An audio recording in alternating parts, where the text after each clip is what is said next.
call this meeting to order November 10th. It is 1:42 p.m. Clerk, will you please take the roll? Yes. Desmond? Here. Frost? Here. Guerra? Harris? Here. Rodriguez? Here. Kennedy? Miller? Here. Natoli? Here. Sandu? Chenier? Cerna? Speece? Present. Terry? Valenzuela? Here. Vang? And Singh Allen. Here. And you have a quorum. Very good. Next up is the Pledge of Allegiance. And would Director Miller please do the honors?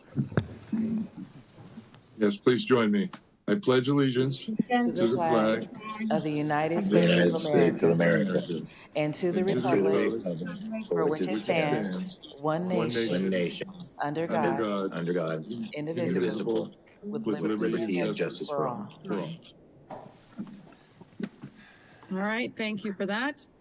And Jarrell, would you please read the announcements and instructions for public comment and how to view the meeting? Yes.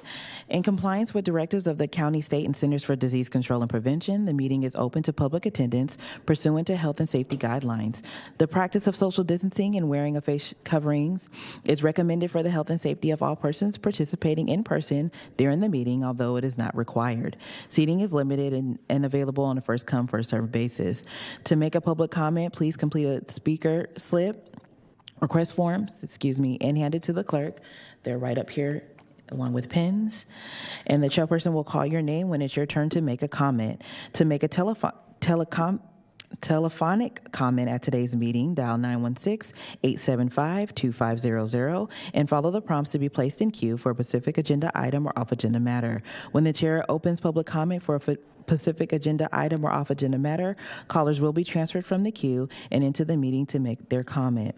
You may also send a written comment to boardclerk@saccounty.gov, and your comment will be routed to the board and filed in the record. This meeting of the Sacramento Transportation Authority is cablecast live on Metro Cable 14, the local government affairs channel on the Comcast Consolidated Communications, and AT&T UVerse cable systems. This meeting is closed captioned and live streamed at metro14live.saccounty.gov. Today's meeting will replay Sunday, November 13th at 2 p.m. on Channel 14. And that concludes my announcements. Thank you. I'd like to ask you again to see if there are any comments from the public regarding matters not on the agenda. I do not have any speaker slips here in chambers, and I do not have anyone in queue for item number 1. All right, very good. We're on item number 2 then, the Executive Director's Report. I'd like to call on our Executive Director, Mr. Busey, to present. Thank you, Chair. So here's the Executive Director's Report for November 10th. In-person meetings. The STA Governing Board has been meeting either virtually or in a hybrid format for the last year due to COVID-19. In October, the governor announced that the COVID-19 state of emergency will end in February 23. So in March of 23, we anticipate that in-person meetings will begin again.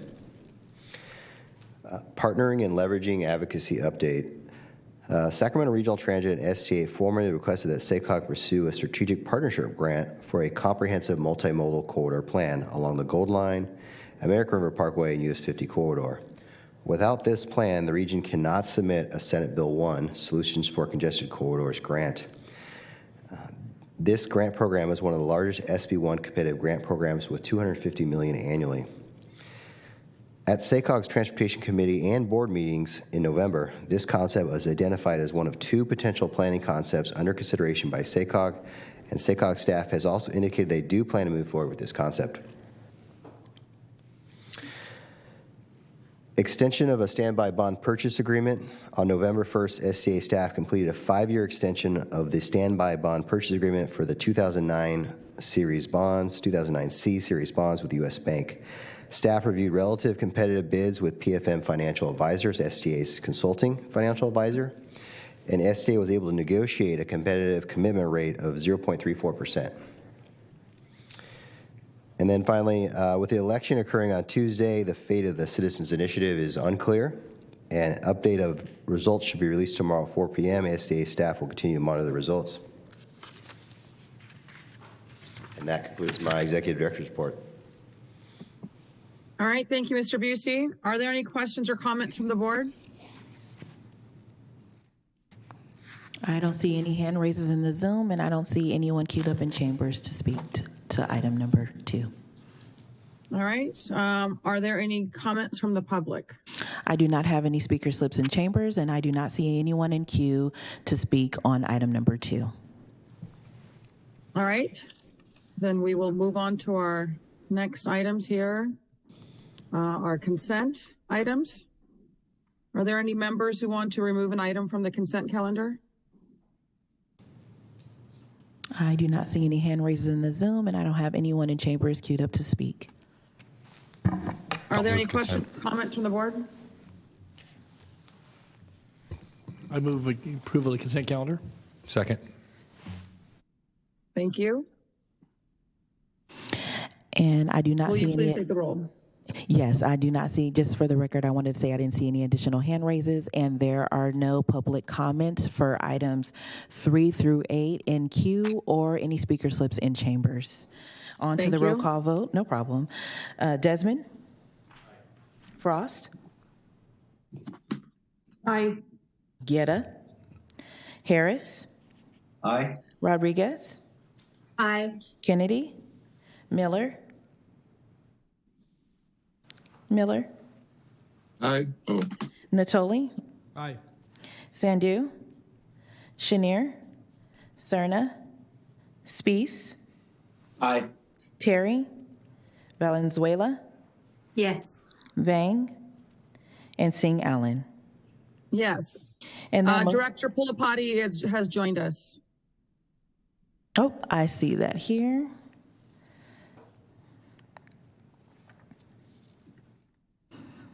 Yeah, sorry about that. I joined late, so yes from me. Oh, no problem. And did you want to cast the vote to pass consent items 3 through 8? Yes. Yes, okay, perfect. And your motion carries with Directors Guetta, Kennedy, Sandu, Chenier, Cerna, and Vang being absent. All right, thank you. So we are moving on to our next item. Item 9, reestablishment of the Sacramento Abandoned Vehicle Service Authority Program. I'll turn it over to Kevin.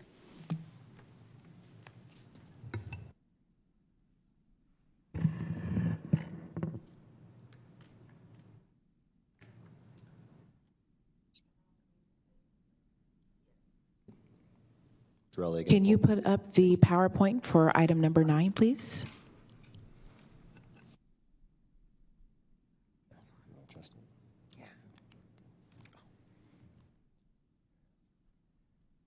Good afternoon, Chair, Vice Chair, board members.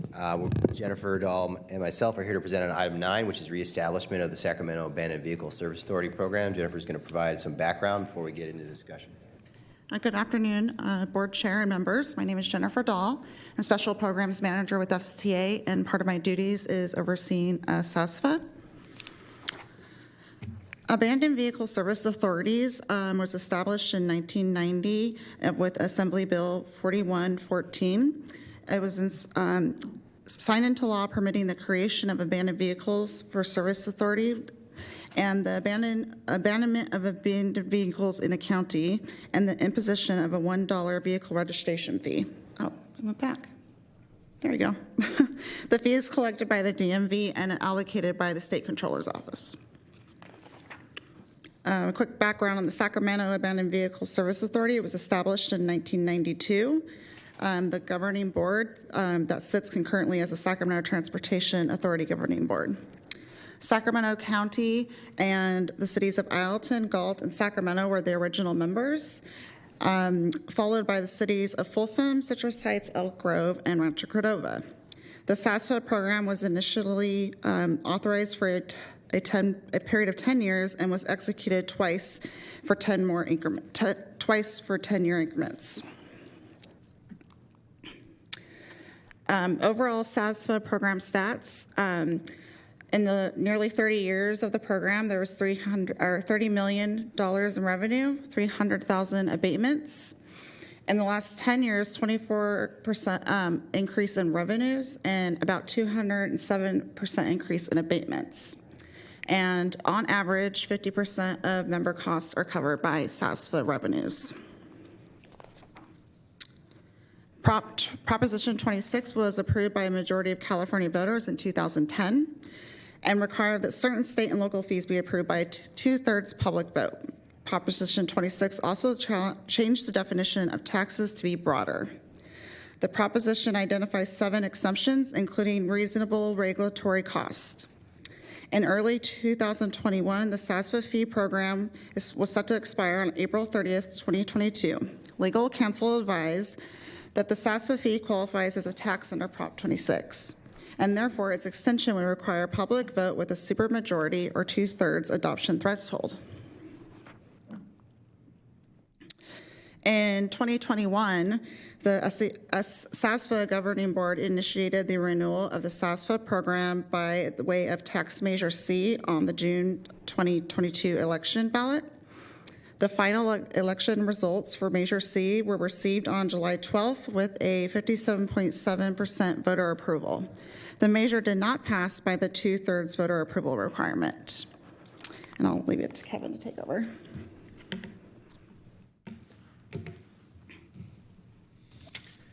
Okay, with Measure C not passing in 2022, we started to look at why doesn't SASFA, the SASFA fee, qualify for a Prop 26 exemption?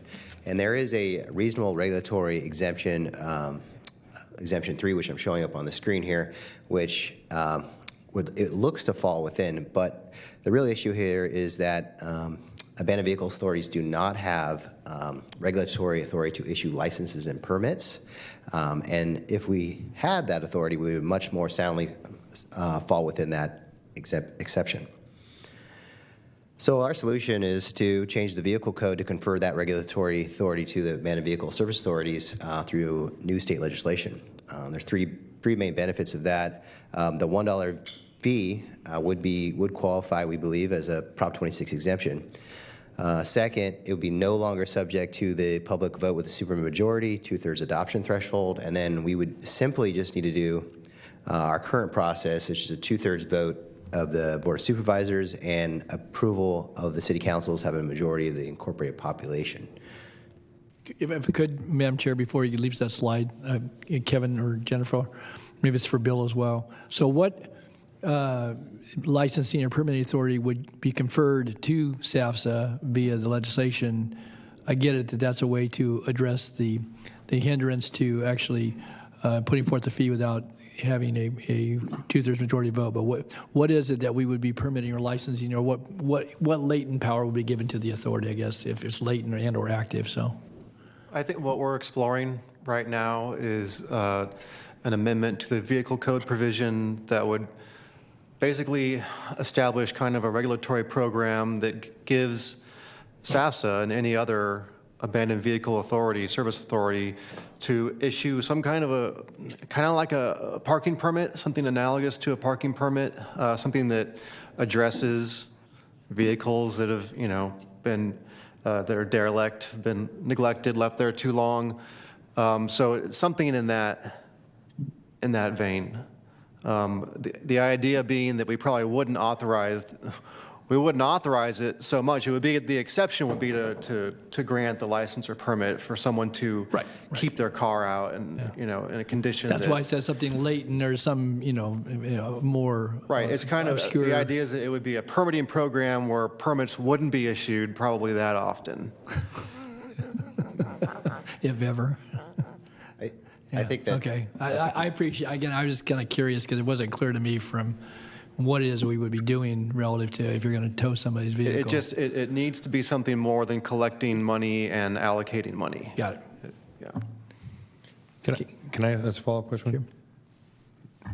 Madam Chair, do you mind if I ask a follow-up question to council? So, in other words, Bill, just to follow this through, say someone has a vehicle that there's no other authority perhaps to store that vehicle if it's parked on a public right-of-way, someone could apply conceivably for this permit which would give them the license to be able to keep it there, and it wouldn't be designated as an abandoned vehicle subject to storage under this authority, correct? Is that kind of the idea? That's the idea. Okay. Yeah, we haven't even gotten that far into refining. sure.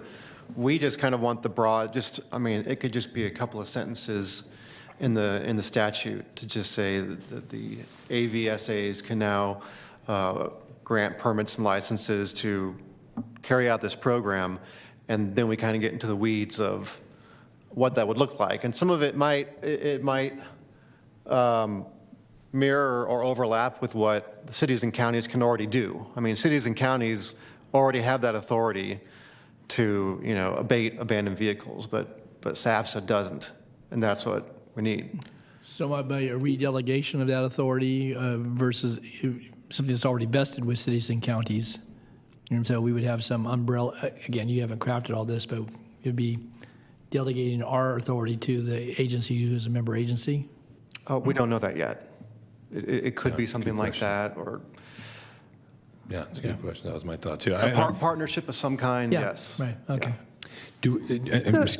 Oh, go ahead. Sorry. This is serious. So if cities and counties already have this authority, what's the advantage of SAFSA having the same authority in the same jurisdiction? To do this countywide and to be able to call this a fee and not have to go to a vote again. Well, we have the authority, just further, we have the authority, but the money has stopped flowing that we received for the $1 per registration that then was divided to the various entities, Siri, that allowed, to defer costs of at least some of the program to do just what you just said. The authority's there, but the cities and counties have to find another way to pay for it if we're going to Cities and counties, they may have other options, Yeah, sure, right. to do something like this and try to create a revenue stream, and they wouldn't go through the AVSA statutes to do it, but. Yeah, I was just explaining to her, though, right now, we have the authority, it's just the money that flowed to us up until a year ago no longer flows to us to help defer the costs of programs that we already administer through our code enforcement and or maybe through our police or sheriff department potentially, so. Right. And obviously, if a city or one of the cities within STAs within the county doesn't have that, we do something like this at this level, it would apply to all the municipalities in this county. Yes. So it'd be much more efficient from that perspective. Can I ask a follow-up question? I'm sorry, maybe it's for Kevin or Jennifer. Have you talked to any other AVSAs, any other counties to see if they're interested in this or they're exploring the same thing? It's really difficult to find out exactly who to talk to in the other counties. There is a list or a roster, so to speak, on the CHP website, but it doesn't have a lot of contact information. In fact, it has us listed, but it has an address from like 20-something years ago. So I am in the process of trying to track that down. Well, and possibly because those programs in other counties stopped running. I mean, So I know they there actually, were so they did update others. the actual counties. So that list seems to be correct if I base it off of who was going to be renewing and is not listed anymore. But the contact information itself is the difficult part. And because everyone is different on who to contact, is it code enforcement, is it sheriff's department, and so on. But that is one of our recommended actions to coordinate with them. Okay. Yeah. Well, I mean, I certainly see. You just look at some of the background under the staff report, how much the use has dramatically increased over the years. So obviously, several municipalities, including the county, rely on this. So it's extremely important. And I think there's a lot of benefit for STA or our SAFSA pursuing this. So it would be something to the benefit of all the municipalities instead of people, us striking out on our own. Were there? We can go to the next slide if there's no other questions. Okay. Let's go. Okay, so the recommended action is to authorize staff to pursue state legislation to provide service authorities with that regulatory authority we were just talking about regarding abandoned vehicles. And then additionally would authorize staff to coordinate with this state legislation with the SAFSA member agencies, other service authorities, and state and local regional organizations that may have an interest in abandoned vehicles. And with that, that's the end of the presentation. If there's any additional questions, we'd be happy to answer them. So Kevin, I have a question. How do you envision pursuing state legislation? Do you imagine a subcommittee as vice chair, co-chair, and chair, or what? How do you proceed to move forward?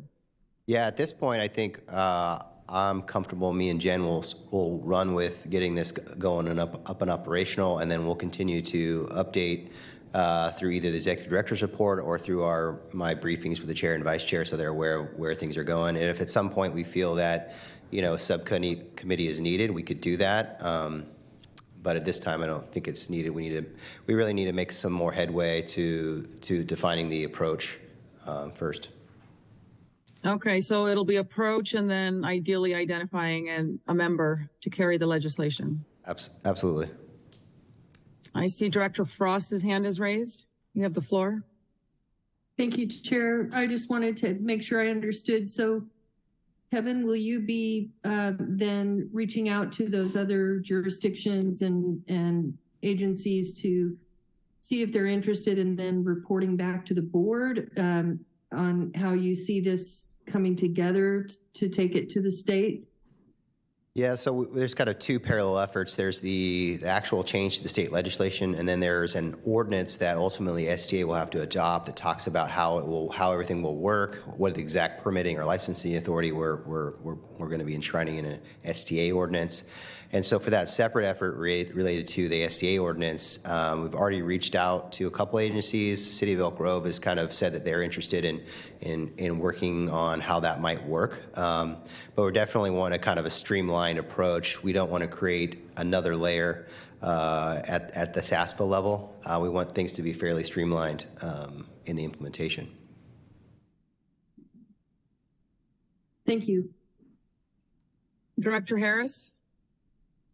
Yeah, thank you, Chair Singh Allen. I would like to move staff recommendation. I think this is a reasonable way to proceed. I'll second. Okay, before we get roll call, are there any other questions from directors? If not, are there questions from the public? I do not see any hand raises in the Zoom for the members, and I don't have anyone here in chambers. And for public comment, I do not see anyone in queue for item number 9, and I do not have any speaker slips in chambers. All right, very good. We do have a motion and a second. Okay, Desmond? Aye. Frost? Aye. Guetta? Harris? Aye. Rodriguez? Aye. Kennedy? Miller? Aye. Natoli? Aye. Sandhu? Chenier? Cerna? Speece? Aye. I'm sorry, Pulapati? I'm going to abstain because I'm not clear on a few of these. Okay, Valenzuela? Yes. And Vang? Singh Allen? Yes. And your motion carries with Pulapati abstaining and members Guetta, Kennedy, Sandhu, Chenier, Cerna, and and Vang being absent. All right, very good. We're on to our next item, item number 10, approve a strategy for the Smart Growth Incentive Program.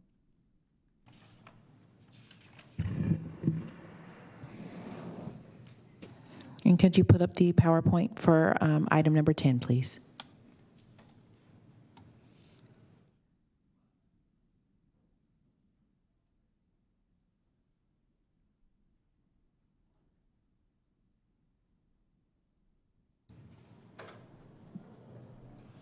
Mitchell Cable, can you please put the PowerPoint up for item number 10?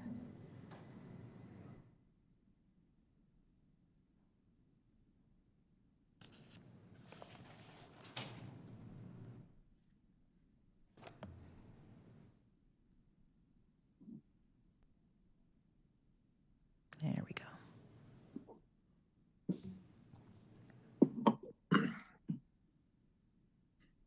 Okay, we'll go ahead and start here. So this is item 10. So good afternoon, Chair, Vice Chair. board members. This is item 10, approve a strategy for a smart growth incentive program. I'll be presenting this item along with Greg Chu, who's a senior planner at SACOG, and he manages the community design program, among other things. So a little bit of background. Measure A has a impact fee program, and part of that impact fee program, 15% of those funds go to the Smart Growth Incentive Program. It is anticipated approximately $27 million will be generated for this program over the life of it. And then the STA ordinance, or the Measure A ordinance, the Smart Growth Incentive Program is supposed to be a competitive program. It's funding for projects that meet smart growth objectives, such as support development, redevelopment, planning and projects, promote pedestrian, bicycle, and transit travel, and reduces reliance on personal automobiles. And Greg Chu is going to come up and he's going to talk about how well this aligns with their community design program in this next slide.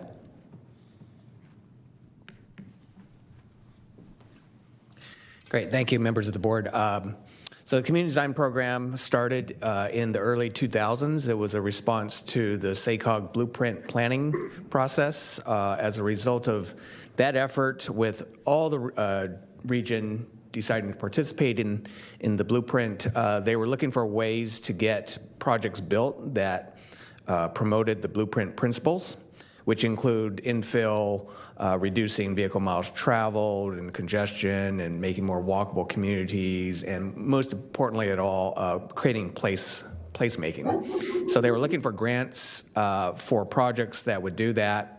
The SACOG board decided to set aside some of the money that it gives out every 2 years in the regional funding round program, and that's where the community design program was set up. It's a competitive program to go after projects that would promote placemaking. And in particular, because we use state and federal transportation funds for the vast majority of these grants, they would come in the form of either complete street programs and street improvements that will make it more walkable and pedestrian-oriented, or bike trails, or things that of similar nature. So the program's been in place since 2006, and we're now in our 10th cycle of funding. And we do have competitive projects, which are where the jurisdictions in 4 counties, including Sacramento County, but also Yolo County, Yuba, and Sutter counties, apply for grants competitively, and if awarded, then they would get either state or federal transportation funds to do this placemaking, mostly complete street program. There's a small amount of projects that receive non-competitive funds, which are for smaller jurisdictions that don't have competitive projects. Next slide, please. Oh. Okay. So we've funded about 150 projects over the last 17 or 18 years. A lot of them are, like I said, we've got projects in all jurisdictions in the Sacramento County, bike trails, street improvements, things that promote placemaking throughout all of our jurisdictions. Sacramento County has the Freedom Park Drive area, plus Fair Oaks Boulevard, Folsom Boulevard, and a bunch of others. There's projects throughout this. What we look for is, in the competitive process, is whether or not the local jurisdictions are able to provide a local match. It's a requirement of state and federal funds. They need a minimum of 11.5%. If they have more, that makes them even more competitive. And with that, I'll bring it back to Mr. Busey. All right, wonderful. Thanks, Greg. In 2021, we actually did a pilot where we did this, and we provided $5.5 million in Smart Growth Incentive Program funds. And for a much larger community design program at the time, it was a $33 million, over $33 million program. So at that time, we were able to leverage that $5.5 million and get an additional $33.5 million for the Sacramento area, which is maybe 5 to 1 return on our investment. Perfect win-win scenario for both STA and SACOG. And so what we're really proposing is to continue that. There we go. We want to continue that. So we're going to leverage about $1.7 million in Measure A Smart Growth Incentive Program funds. as the local match for the SACOG's community design program at $13 million. There's several benefits to this. We can leverage federal and state funding at a $6 for every $1 of Measure A, Smart Growth Incentive Funds. It creates a streamlined competitive process for all the agencies. So instead of having to compete for a separate STA process and both a SACOG process, it can be one streamlined process. And allows all agencies to compete because STA will be providing the local match. So if you're an agency that doesn't have local match this year, that's okay because it'll come out of the Measure A Smart Growth Incentive Program fund. So to me, this is a real win-win. And these community design projects are the projects that I really enjoy the most. And so with that, the recommended action is to approve this strategy for leveraging the Measure A Smart Growth Incentive Programs as the minimum local match for SACOG's community design program. Open to any questions that you may have for either me or Greg. All right, thank you, Mr. Busey, for your presentation. Are there any questions from the board? I do not see any hand raises in the Zoom, and I do not have anyone queued up to speak in chambers. All right, and no one's queued up in chambers, so I look for a motion and a second. I'll move approval. Desmond? Miller, second. Thank you. Okay, and just for the record, there was no public comment in queue for item number 10 or in chambers. On to the roll call vote. Desmond? Frost? Frost? Sorry, Guetta? Harris? Aye. Rodriguez? Aye. Kennedy? Miller? Aye. Natoli? Aye. Sandu? Chenier? Cerna? Spees? Aye. Pulapati? Yes. Valenzuela? Yes. Vang? And Singh Allen. Yes. And your motion carries with directors Guetta, Sandu, Chenier, Cerna, and Vang being absent. All right, very good. On to our next item. We are hoping to continue this item.